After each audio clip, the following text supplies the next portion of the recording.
Bet Aderech, Casa del Camino, presenta en esta conferencia a Rab Mijael Ávila.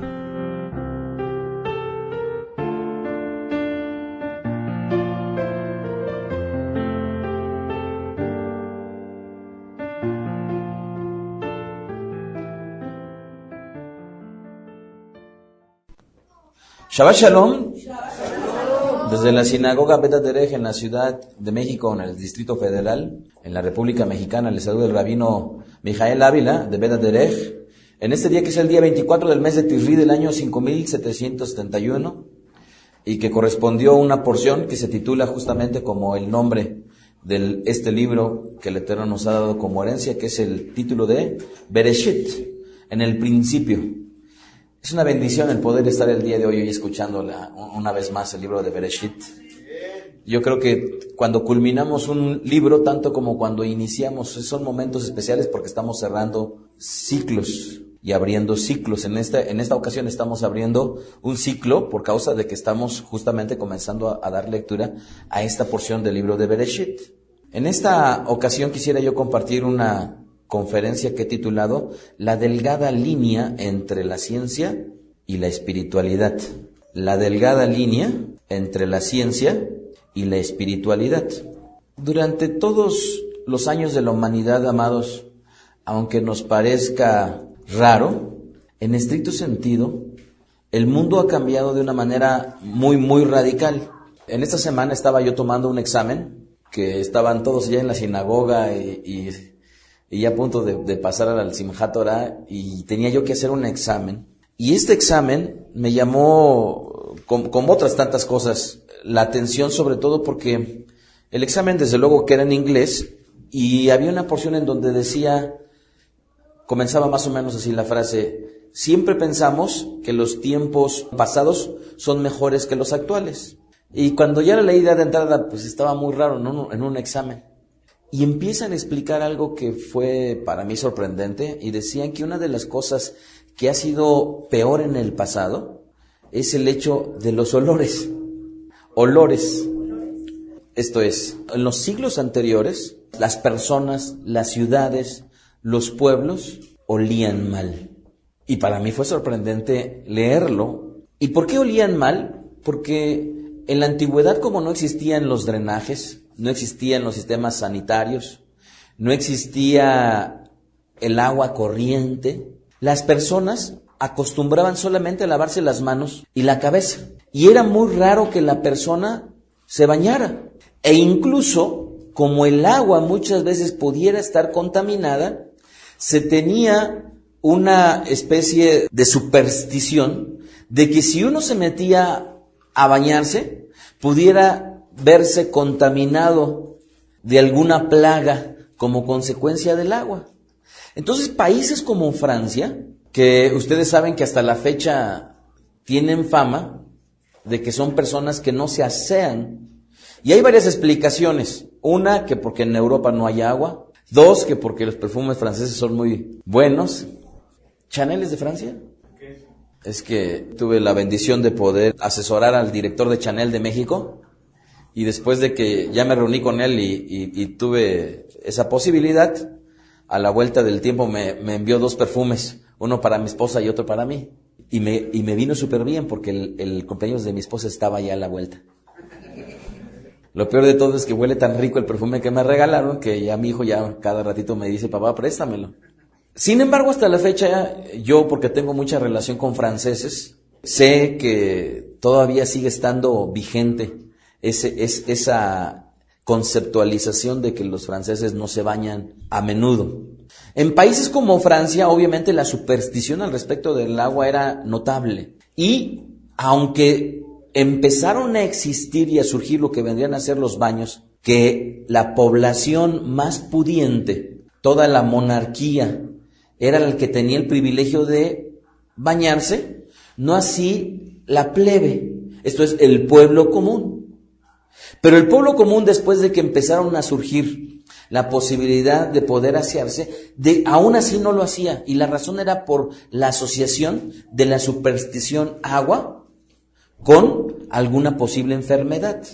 Y obviamente si uno iba, por ejemplo, a un pueblo, como no había agua, imagínense cómo olían las personas, cómo olían las poblaciones.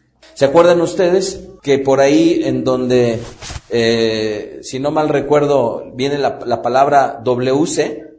Hay muchas ciudades en Europa en donde tenían lo que vendría a ser las calles, las pequeñas calles, los callejones, y la gente aventaba justamente su excremento hacia la calle.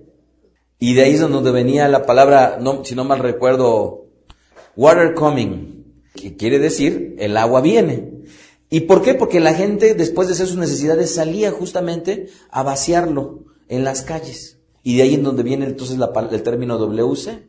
Por lo tanto, en todo este relato, que ya después, aunque estuvo muy bonito leerlo, después venían a contestar las preguntas, como resaltaba el hecho de que el olor en las ciudades y en las personas no es lo que hoy. Entonces hoy en día para nosotros es bastante normal acercarte con tu esposa, con tu esposo, con tus hijos y abrazarlos y difícilmente puedes decir tiene 3 días que no se baña, ¿no? Difícilmente. Pero muchas veces nos ha ocurrido que vamos a algún lugar y tal vez algún abuelito, alguna abuelita, tal vez llegas y de repente empiezas a oler algo y muy probablemente porque tal vez no tienen las condiciones físicas como para poder hacerse tan a menudo como ellos quisieran. Así es que esto que parece sorprendente, amados, no dejo de considerar el hecho de que nosotros estamos leyendo un libro y ese libro, aunque para nosotros nos parezca ordinario leerlo, a final de cuentas, la historia de la humanidad lo ha leído con diferentes ópticas. Lo queramos reconocer o no. El leer la Torá desde la óptica de este siglo, haberla leído en el Renacimiento, en la era victoriana, en la Edad Media, son cosas completamente, amados, diferentes. Y por ello, bendito el Eterno que tenemos la oportunidad de leerlo ahora, justamente en un tiempo en el cual considero que es muy, muy interesante. Quisiera hablarles y comenzar este tema con 2 filosofías, 2 corrientes filosóficas muy, muy importantes. Y cuando yo estoy hablando de corrientes filosóficas, pudiéramos decir, pero ¿qué tiene que ver la filosofía? Mejor hablemos de la Torá. Nosotros no nos damos cuenta, amados, pero nuestra vida, en estricto sentido, es una consecuencia de una serie de personas, una serie de eventos, una serie de situaciones que a lo largo de la humanidad se han decidido y por eso somos lo que somos. Y ahorita voy a hablar yo de 2 corrientes filosóficas para tomarlas como preámbulo al respecto de lo que voy a explicar en la Torá. En primer lugar, quisiera hablarles de una corriente filosófica que se le conoce como idealismo. Y por ejemplo, Platón, uno de los filósofos muy conocidos, justamente tenía una filosofía idealista. Estas filosofías idealistas afirman que había una supremacía del pensamiento y la mente sobre el mundo material. Otra vez, afirman una supremacía del pensamiento sobre el mundo material. Según la enciclopedia Wikipedia, en la red, el idealismo era una filosofía que designaba teorías que sostenían que la realidad extramental no es conocible tal como es en sí misma y que el objeto del conocimiento está preformado o construido por la actividad cognoscitiva. La realidad para el idealismo no consistirá en aquello que está frente al sujeto como algo dado que existe por sí mismo, sino en aquello que está en el sujeto como un contenido de una conciencia. Hay muchos filósofos que fueron idealistas, como recordarán los que estudian, Immanuel Kant, un filósofo conocido, era un filósofo idealista. Y ojo, esta corriente estoy hablando yo desde antes de la era de Mashiach. Esto es, estas clases de pensamientos, aunque se conformaron con los tiempos y se agruparon con un nombre, ya se discutían desde la antigüedad antes de esta era designada por el mundo. A comienzos del siglo IX, por ejemplo, los escritos de Aristóteles, otro filósofo, comenzaron a ser introducidos en la Europa que estaba predominantemente gobernada por el cristianismo. Y Aristóteles, entonces, vendría a traer una diferencia. ¿Por qué? Porque contrario al idealismo, lo contrario al idealismo se le llamaba materialismo. ¿Qué es el materialismo? Entonces, era otra corriente que ahora era Aristóteles, era un proclamador de esta corriente, y esta corriente del materialismo es una corriente filosófica que surge en oposición al idealismo y que resuelve la cuestión fundamental de la filosofía, postulando que el mundo está compuesto exclusivamente por cosas. Esto es, según esta concepción, el mundo es material y existe objetivamente, independientemente de la conciencia. ¿Alguna vez ustedes han conocido a una persona que diga, hasta que no ver, no creer? Ese dicho es un dicho materialista, porque si no lo veo, entonces no es una realidad.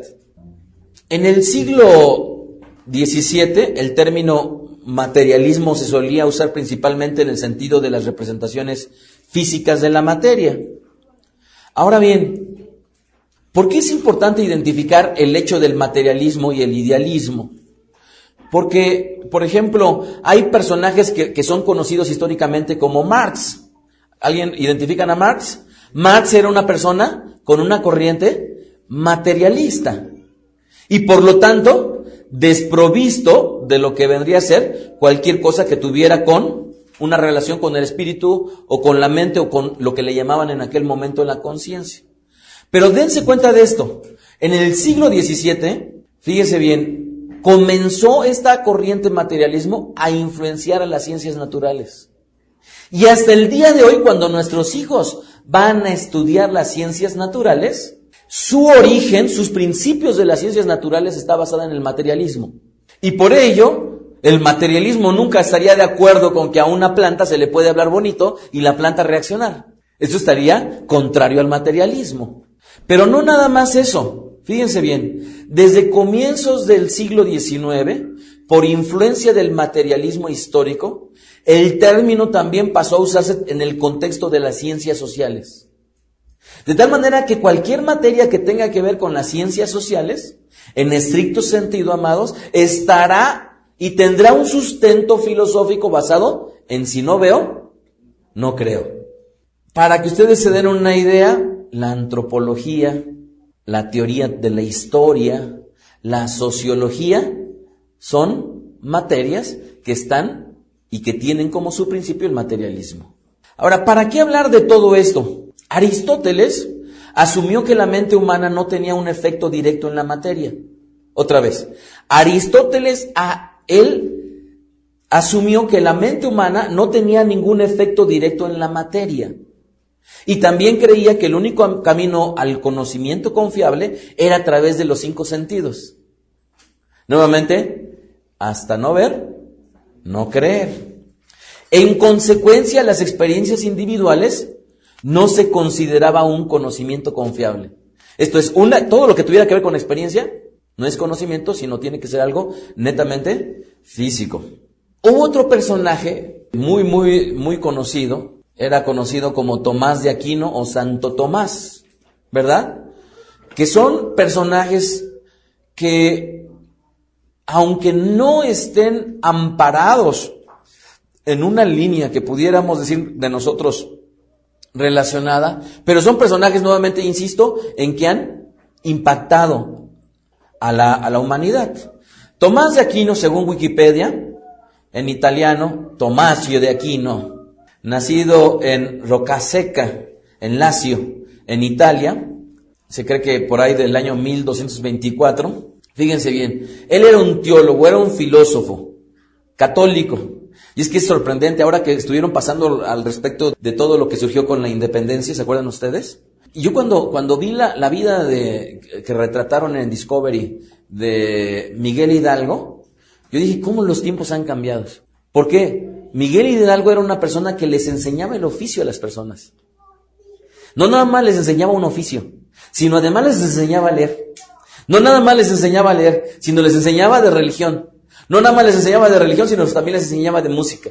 Era una persona tan multifuncional que, a diferencia de lo que es hoy en día, alguien dice, bueno, es que pues se va a dedicar a una rama y nada más esa. La gente, fíjense bien, lo que eran los religiosos de hace algunas cuantas décadas, esos religiosos eran gente que estaban preparados en absolutamente diversos ámbitos que tenían que ver con la vida. Y yo decía, oye, eso alguna vez lo hemos compartido en Vedadera y hemos dicho, es que tenemos que salir mucho más allá del ámbito religioso, porque al final de cuentas la vida toca varios aspectos importantes. Entonces este personaje, Santo Tomás, percibía el mundo como un ente dividido entre la creación material natural y el orden sobrenatural. Aunque dicho sea de paso, la palabra sobrenatural pues no aparece de ninguna manera en la palabra del Eterno. Y fíjense bien, ¿cuánta gente que ustedes conocen hoy en día puede decir es que nada tiene que ver las cosas espirituales con las materiales? E inclusive entre nosotros pudiera haber gente que dice, no, es que yo me voy ahorita a este lugar al bar a tomar con mis amigos y después regresarme a mi casa y después ir a la sinagoga y como pensar como si en la sinagoga fuera una persona y estando afuera fuera otra. Como si estuviera sus mundos separados. Cuando en realidad cuando estamos en la escuela o estamos en la sinagoga o estamos de viaje, en cualquier momento está absolutamente unido. Sin embargo, entonces Santo Tomás decía que eran dos cosas diferentes. Y entonces, de ahí viene que el aceptar que la mente humana no influía directamente en la materia. Entonces, imagínense qué pasaba con la oración. Si efectivamente alguien materialista decía, la mente humana no tiene ninguna repercusión sobre la materia, ¿de qué servía? Los rezos, el orar, el clamar al Eterno. Si se dan ustedes cuenta, había una gran problemática al respecto de cualquiera de este tipo de reflexión.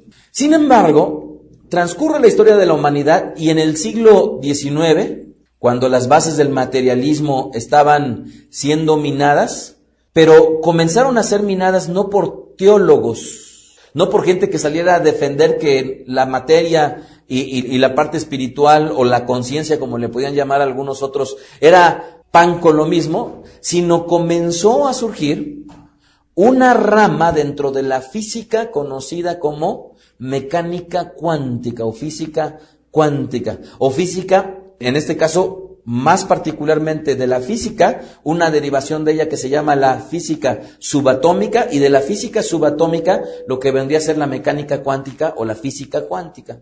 Esto surgió como resultado de ciertos estudios, de los cuales uno de los iniciadores de ello fue un científico, considerado dentro de los más grandes científicos que ha dado la humanidad, que se llama Max Planck.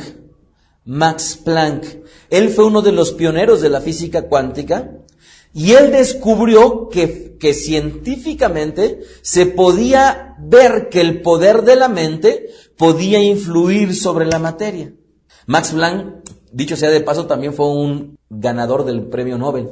Entonces no estamos hablando de cualquier personaje, inclusive era contemporáneo de Einstein, y hay varias cosas interesantes que yo quisiera comentarles. Sin embargo, antes de entrar yo un poquito a una explicación física, quisiera que viéramos el siguiente video.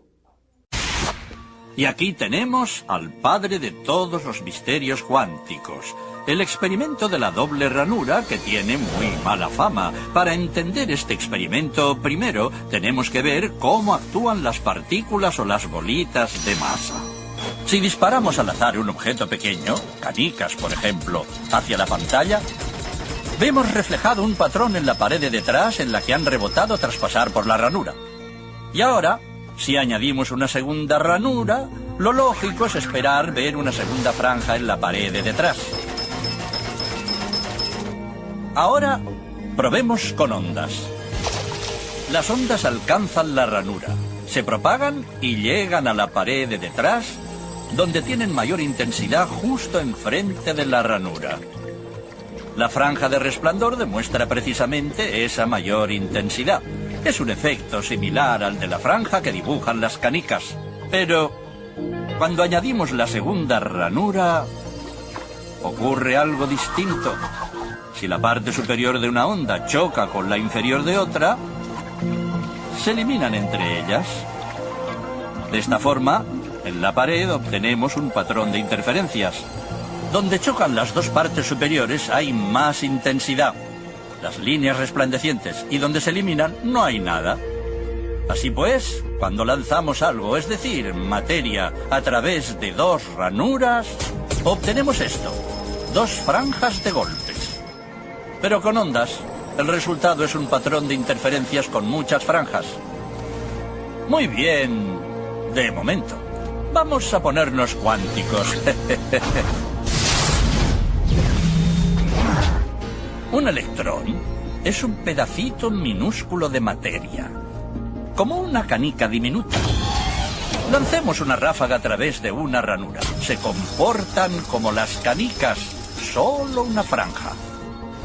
Si lanzamos estos pedacitos minúsculos a través de dos ranuras, tendrían que dibujarse, como en el caso de las canicas, dos franjas.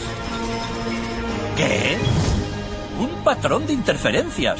Hemos lanzado electrones, pedacitos de materia. Pero aparece un patrón como con las ondas, no como con las canicas. ¿Cómo? ¿Cómo pueden trozos de materia generar un patrón de interferencias como una onda? No tiene sentido. Pero los físicos son muy inteligentes y pensaron, quizá las bolitas rebotan unas contra otras y crean ese dibujo. Y decidieron lanzar los electrones de uno en uno. Así no podían afectarse unos a otros. Pero estuvieron así una hora y vieron aparecer el mismo patrón de interferencias. No podemos ignorar la conclusión. Cada electrón sale como partícula. Se convierte en una onda de posibilidades, pasa por las dos ranuras e interfiere consigo mismo hasta que golpea la pared como partícula. Pero matemáticamente es aún más curioso. Pasa por las dos ranuras y por ninguna. Pasa por una y por la otra. Todas estas posibilidades están superpuestas las unas con las otras. El experimento desconcertó muchísimo a los físicos, tanto que decidieron mirar con atención para decidir por qué ranura pasaba en realidad el electrón. Pusieron un dispositivo de medición junto a la pantalla de las dos ranuras para ver por cuál pasaba y lanzaron el electrón. Pero el mundo cuántico es mucho más misterioso de lo que podían haberse imaginado. Cuando miraron, el electrón volvió a comportarse como una canica pequeña. Dibujó un patrón de dos franjas, no un patrón de interferencias. La misma acción de medir u observar por qué ranura pasaba conllevó que solo pasara por una, no por las dos. El electrón decidió actuar de manera distinta, como si fuera consciente de que lo observaban. Y en ese momento los físicos adentraron para siempre en el extraño submundo de los acontecimientos cuánticos. ¿Qué es la materia? ¿Canicas? ¿Ondas? ¿Y ondas de qué? ¿Y qué tiene que ver el observador con todo esto? El observador destruyó la función de onda con solo mirar. Ahorita la parte que vimos nosotros de la película nos habla al respecto de unos experimentos que hicieron. Les platicaba yo de Planck, en donde él tenía una hipótesis y Albert Einstein la retoma muchos años después y la propone justamente a través de lo que vendría a ser el estudio de lo que es la luz. Ellos lo que hicieron fue de que descubrieron que una de las implicaciones de lo que estaban ellos indagando fue justamente a través de ver lo que era la luz. Si yo lo voy a explicar ahorita de una manera complementaria a esto, esperando que pueda entender todos aquellos que me están escuchando y sobre todo me pueda yo explicar. Cuando estudiaron ellos la luz y veían la luz, se dieron cuenta que la luz vendría a ser justamente como si fuera el disparo de uno por uno. Y la ponían que pasara por una ranura y justamente la luz se dirigía como un haz. Pero cuando ellos decidieron poner dos ranuras, se dieron cuenta que efectivamente la luz, lejos de ser un haz, ahora se comportaba como si fueran partículas. Por eso fue interesante el verlo, porque así ya se lo pueden imaginar en su mente. Esto es, si tenemos dos ranuras y se estaban disparando por ahí, deberían de haber pintado solamente dos rayas. Sin embargo, aunque siguen siendo partículas, y cuando se disparan se comportaban como si fueran ondas, ¿verdad? Y pintaban varias columnas. Pero ¿qué ocurrió con este experimento? Se dieron cuenta que el resultado del experimento en mucho dependía de lo que le llaman ellos el observador. Entonces, aquí en la película pusieron un ojo, ¿verdad? Un ojo que observaba. Y se dieron cuenta que cuando el ojo, en este caso este dispositivo que estaba observando, la sola presencia del observador era determinante para cambiar el resultado de lo que estaban ellos haciendo en sus pruebas.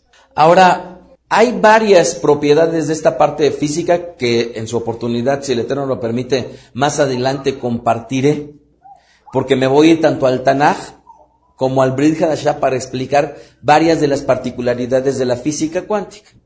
Pero antes de previo a avanzar, quisiera invitarlos a que vayamos al libro de Bereshit. En el libro de Bereshit, el cual lo hemos leído el día de hoy, si ustedes observan, tenemos nosotros una situación que es muy, muy interesante. En el capítulo número 1, si ustedes me acompañan, tenemos cuando comienza lo que vendría a ser la explicación que está haciendo el Eterno, ¿verdad?, al respecto de su creación. Y aquí es importante aclarar que no obstante que la Escritura les llama días, nosotros no podemos entender esos días como lo hacemos hoy, un día de 24 horas. ¿Por qué? Porque cuando el tiempo no estaba determinado al valor humano y no existía, obviamente, su longitud, su tiempo para poder medirlo era completamente diferente al nuestro. Por eso es que varios investigadores han llegado a la conclusión que obviamente cada uno de los días que reflejan las Sagradas Escrituras fueron días que por la ausencia del tiempo conocido por el hombre, cada uno de esos días duró muchísimo más. De tal manera que el primer día duró muchísimo tiempo. El segundo día también duró muchísimo tiempo, pero menos que el primero. Ustedes recordarán, hace algunos años, yo no recuerdo, no estoy seguro si ahorita en los libros de texto todavía vienen, en donde ponían a un chico joven con su hermano que era un astronauta. Y después se iban al viaje y duraba muchísimos años, y lo que era el niño, el hermano que se había quedado en la Tierra, era un ancianito, y el astronauta seguía siendo el mismo. ¿Por qué? Porque la medición del tiempo es diferente si vivimos nosotros en el espacio que si vivimos nosotros en la Tierra. Entonces, cuando nos imaginamos los días de la creación, cada uno de ellos tendría una diferente forma para poder medir su tiempo. Y hay un científico judío que hace unos cálculos matemáticos, y sus cálculos matemáticos coinciden con la observación del telescopio que da lo que vendrían a ser los años de la Tierra. Ahora, pero si nosotros consideramos que cuando el Eterno está tratando de explicar qué fue lo que sucedió, dice que la tierra primero estaba desordenada y vacía, que estaban las tinieblas y estaba sobre la faz del abismo. Y dice que el Espíritu se movía. Verso 3.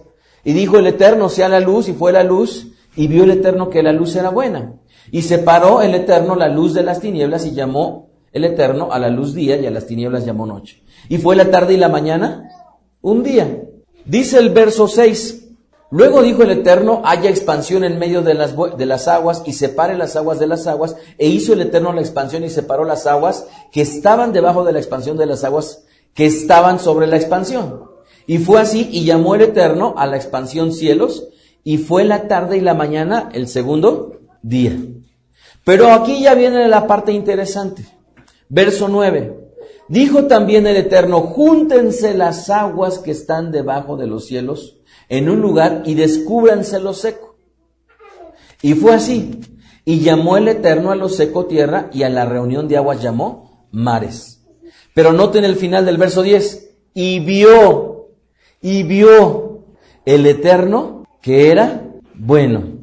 Fíjense cómo es que hasta este tercer día, no obstante lo que el Eterno, me leía el Roé, un comentario en donde decía que había creado, o fue tu interpretación, Roé, que había creado el Eterno sin poner a funcionar, ¿verdad? Primer día, segundo día el Eterno crea, y me decía el Roe de este comentario del libro que había puesto sin funcionar. Y en el tercer día ya parece que el Eterno vio lo creado.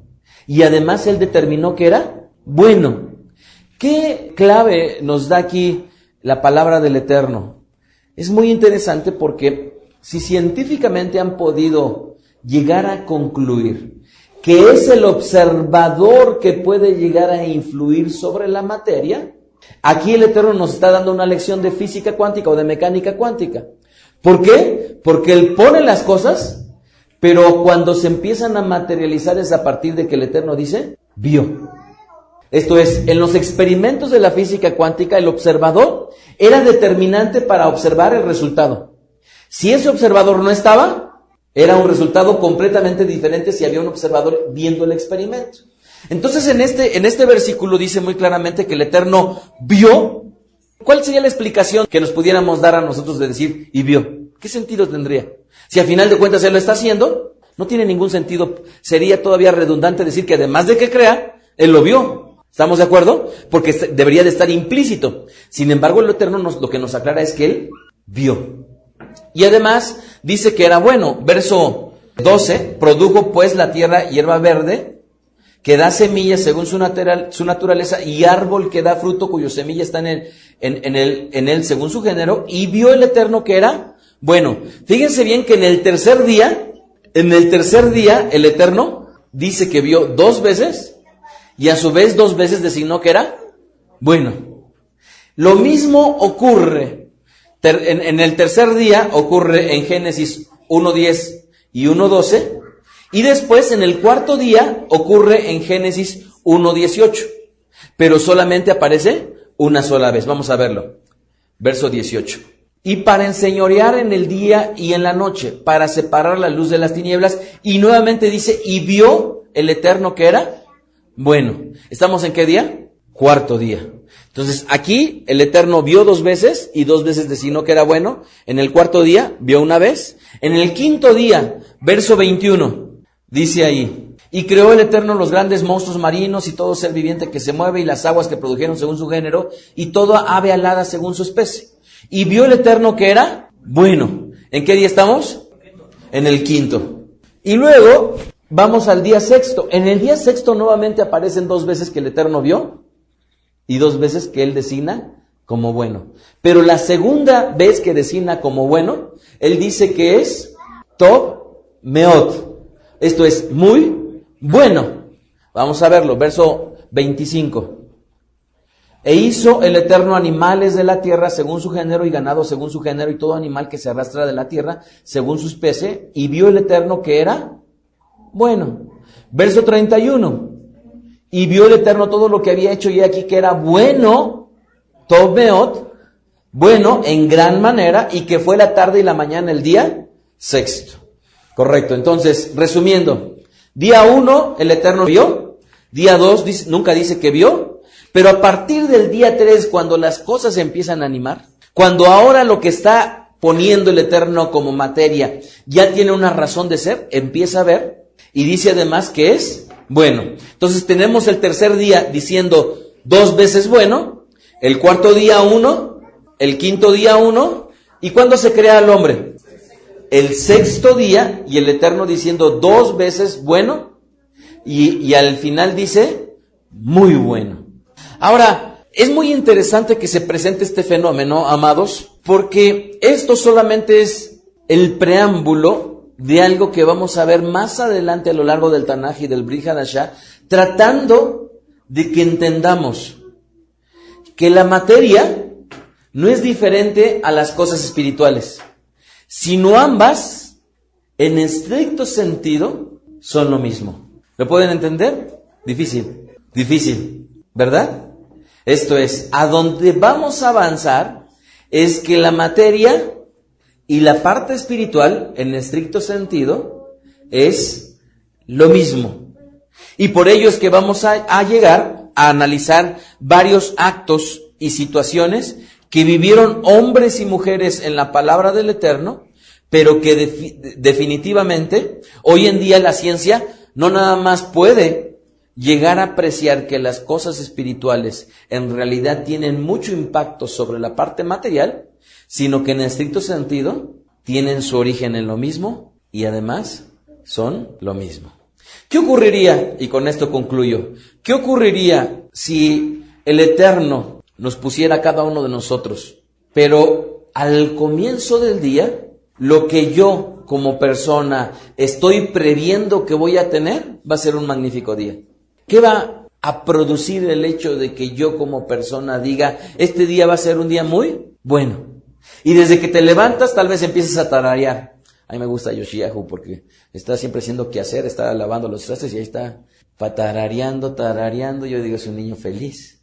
Pero ¿qué ocurriría si desde la mañana estamos nosotros poniendo la intención de que vamos a tener un día bueno? ¿Y qué ocurre si desde la mañana decimos, el día de hoy voy a pelearme con fulanito de Abraham?